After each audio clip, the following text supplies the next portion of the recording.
Hi, and welcome to an early global view on Monday, November 2nd, 2015. It is currently 6:45 a.m. U.S. Central Time, and it is going to be a very interesting week. There's some bigger things coming up, but of course, we see the end of last week where the Fed influence ultimately was constructive, but then wore off late in the week. This is a typical Fed afterglow, followed by the market returning to reality after the still somewhat accommodative language, even though it tried to sound a bit more hawkish at parts of the statement.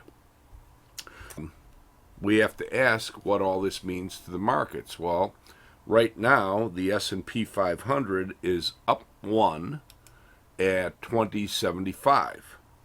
And it has been down, though, to 2065.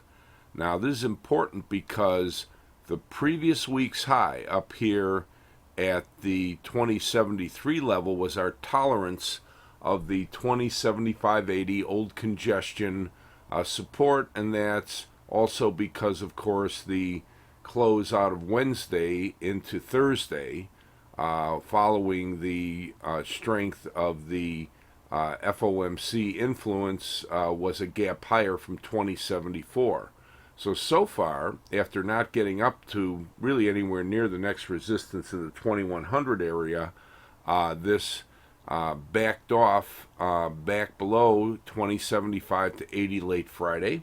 We have to say, being at the low end of it right now and looking at all this congestion up into about 2078 or so, we'd probably have to see this back above 2080 to say, gee, it might be back on track again, and otherwise we might be looking at a market ready to react to lower levels, where, of course, for all the markets slipped below it for a while going back to last week Tuesday, the next historic support levels right around 2060 to 58. You'll notice how well the market held, minor slippage below that after the FOMC statement on the knee-jerk sell-off.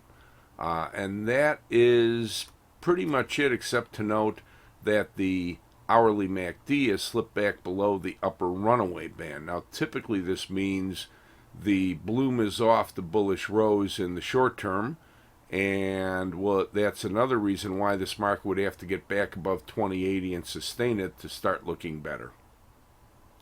And that's about it for the short-term view of the S&P 500.